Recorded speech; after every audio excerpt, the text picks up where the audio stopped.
할렐루야, 거룩하고 복된 주일이 되었습니다. 하나님의 은혜와 평강이 이 방송을 듣는 모든 분들에게 함께 하시기를 바랍니다. 여러분, 깔때기론에 대해서 들어보셨나요?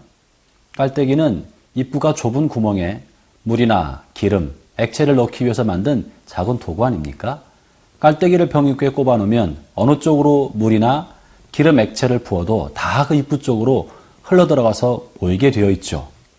어떤 사람들 중에는 마음의 집착이나 또는 피해의식이나 또는 그 마음에 몰입한 무언가를 가지고 있으면 그 사람과 대화를 나누다 보면 항상 그가 집착하거나 몰입하는 주제로 이야기가 흐르게 되어 있습니다. 이것을 깔때기 효과라고 하죠. 오늘 본문에는 무언가에 대해 깊은 피해의식과 집착을 가지고 있는 한 사람이 그 집착으로 인해 겪게 된 큰 비극적 사건을 다루고 있습니다. 본문의 말씀을 같이 한번 보겠습니다.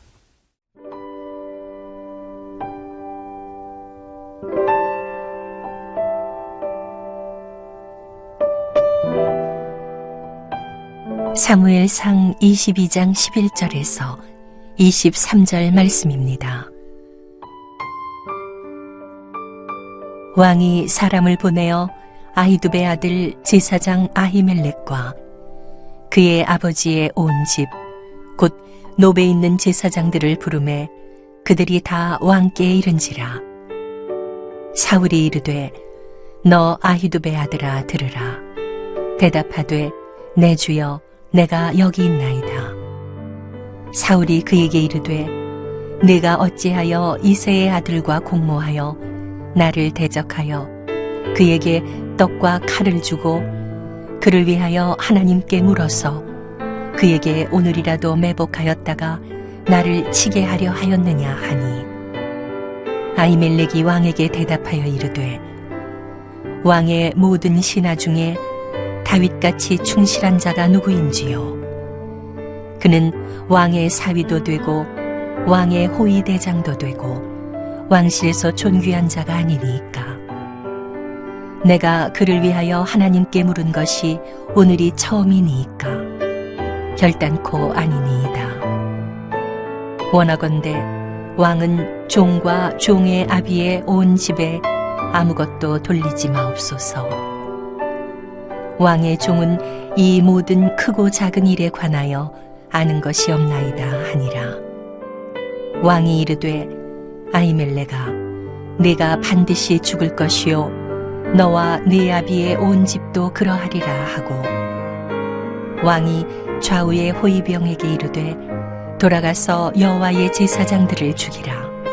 그들도 다윗과 합력하였고 또 그들이 다윗이 도망한 것을 알고도 내게 알리지 아니하였음이니라 하나, 왕의 신하들이 손을 들어 여호와의 제사장들 죽이기를 싫어한지라.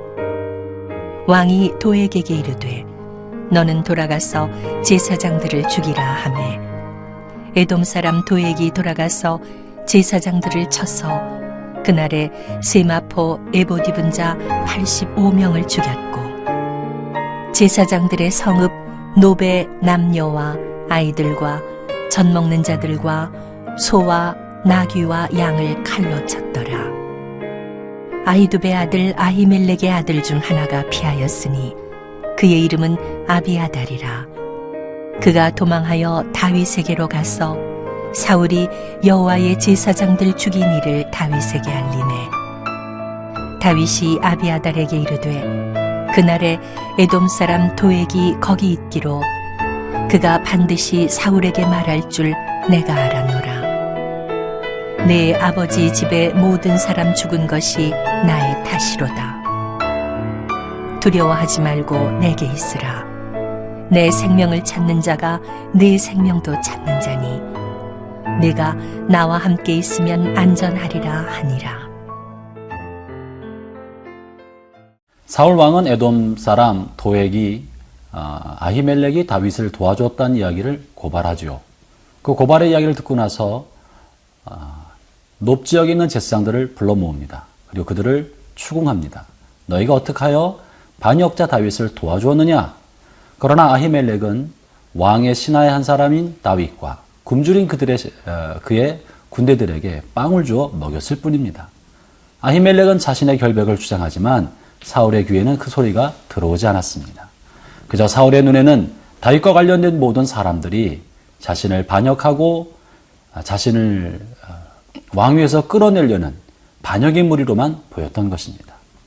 무언가에 집착하면, 또 기득권에 집착하면, 누군가에 대한 미움과 시기와 질투에 몰입하면 정확한 판단력이 흐려지게 되는 것입니다.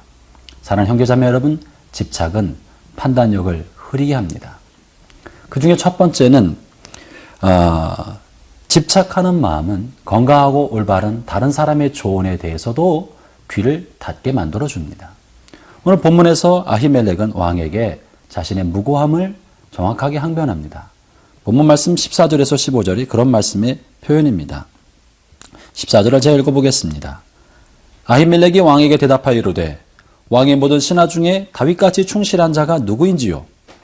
그는 왕의 사위도 되고 왕의 호위대장도 되고 왕실에서 존귀한 자가 아니니까.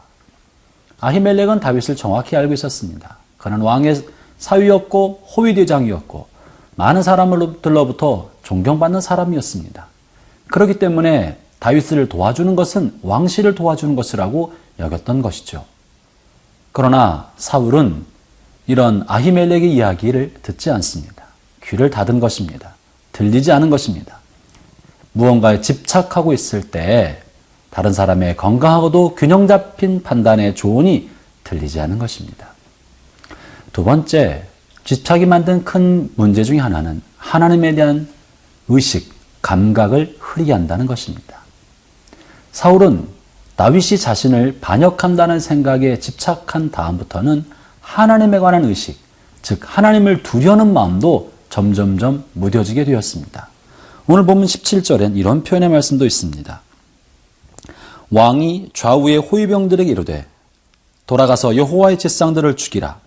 그들도 다윗과 협력하였고 또 그들이 다윗이 도망한 것을 알고도 내게 알리지 아니하였음이라 하나 왕의 신하들이 손을 들어 여호와의 제사장 주기를 싫어한지라. 사울의 눈앞에는 내 편이냐 다윗 편이냐 이 두 가지밖에는 보이지 않은 것입니다. 다윗 편을 드는 사람은 그가 누구든지 간에 자신의 원수로 여겼던 것입니다. 그래서 사울은 하나님의 제사장, 여호와의 제사장에 대해서도 원수로 여기고 대적으로 삼았습니다. 집착하면 하나님을 경외하는 마음이 없어지고 하나님에 대한 의식도 무뎌지는 것입니다. 하나님도 자신의 원수의 편에 두고 하나님의 대척점에 선다는 것은 얼마나 끔찍하고 두려운 일입니까? 이거야말로 사울의 인생의 최악의 선택이었습니다. 여호와의 제사장을 죽이라. 하나님도 나의 갈 길을 막지 못할 것이다.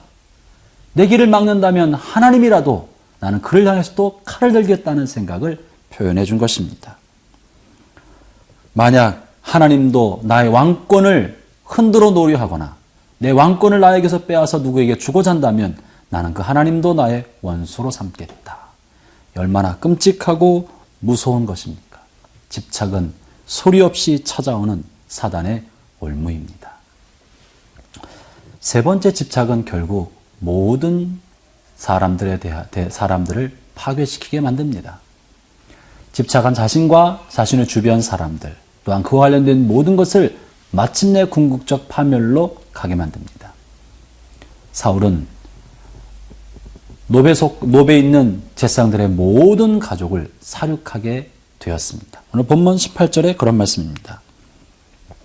왕이 도에게 이르되 너는 돌아가서 제사장들을 죽이라 하매 에돔 사람 도액이 돌아가서 제사장들을 쳐서 그날에 세마포 에봇을 입은 자 85명을 죽였고 제사장들의 성읍 노베 남녀와 아이들과 젖먹는 자들과 소와 나귀와 양을 칼로 쳤더라.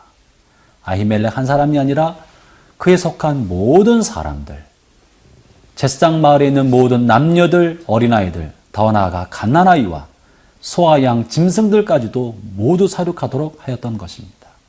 집착은요, 끔찍하고도 참혹한 파괴를 낳게 마련인 것입니다.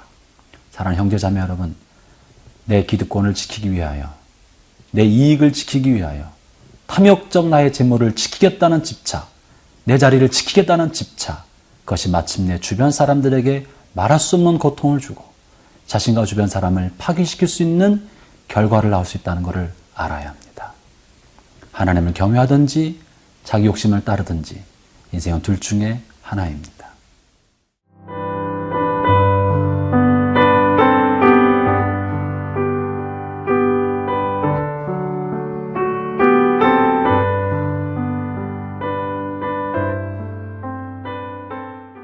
하나님의 제사장을 사륙하려는 이 사울의 끔찍하고 엄청난 명령 앞에 사울의 군인들은 아무도 동참하지 않았습니다. 그러나 단 한 사람, 도액이 이 일을 받아서 도액이 직접 나아가 노베 속한 제사장들과 가족들과 모든 짐승들마저도 사륙하는 끔찍한 일을 저지릅니다. 도액은 누구입니까? 도액은 에돔 사람이었습니다. 에돔 사람 누구입니까? 에서의 가문의 사람이었습니다. 이스라엘과 에서 집안은 어울리지 않는 사람입니다. 에돔 사람은 이방인입니다. 그는 하나님의 나라에 속한 사람이 아니었습니다. 사울은 이스라엘에 속한 이스라엘의 왕이었고 도액은 에돔 사람, 서로 어울릴 수 없는 사람인데 오늘 이 사건으로 두 사람이 의기투합하고 하나가 된 것입니다. 어떻게 이런 일이 있을 수 있습니까? 이것은 이 둘 다 하나님을 경외하지 않았기 때문에 가능했습니다. 사울의 마음속에 다윗에 대한 미움과 자신의 왕권에 관한 집착의 이 마음은 이방인과 짝하여 악을 공모하게 만들었던 것입니다. 에돔 사람 에독은 근본적으로 하나님을 경외하지 않았기 때문에 자신의 이익과 현실적인 안정과 왕으로부터 보상받을 것에 대한 현실적 이익에 눈이 어두워서 하나님의 사람 여호와의 제사장들을 도륙하고 사륙해도 죄의식을 느끼지 못했던 것입니다. 사랑하는 형제자매 여러분, 하나님을 경외함이 없다면 그는 무슨 일을 저지를 줄 모르는 사람이 됩니다. 우리 인생에 하나님에 대한 두려워하는 마음이 없으면 욕심과 탐욕을 쫓아가는 그 인생의 끝은 하나님의 원수가 되고 그리고 예기치 못한 끔찍한 죄악의 소용돌이에 들어갈 수 있게 되는 것입니다. 사울은 하나님을 믿기는 믿으나 그러나 하나님을 경외함이 없는 사람의 대표되는 사람입니다. 교회는 다니기는 다니지만 명목적으로 다니고 이름만 교인인 사람인 셈입니다. 이름만 교인인 사람, 그러나 현실적인 자기 이익과 현실적인 물질과 기득권에 안주하려는 사람, 이런 사람이 사울의 모습입니다. 이런 사람은 마침내 하나님에 속하지 않았던 에돔 사람 같은 도액과 짝하기 마련인 것입니다. 이 둘은 같은 불의 사람이 되는 것이죠. 예수 믿는 교인들 중에서도 교회를 다니는 사람들 중에서도 겉모양은 교인이지만 그 속은 에돔 사람 같은 사울 같은 사람이 있을 수 있습니다. 형제자매 여러분, 여러분의 마음에는 누가 있습니까? 하나님을 경외하는 다윗이 있습니까? 겉모양은 하나님의 사람이지만 그 속은 욕심으로 얼룩진 사울 같은 사람이 들어앉아 있습니까? 아니면 그저 사울을 따라다니는 에돔 족속 도액 같은 사람이 앉아 있습니까? 하나님을 경외하는 사람만이 하나님과 함께 하나님의 영광을 위하여 거룩하고 정직한 길을 살아갈 수 있습니다.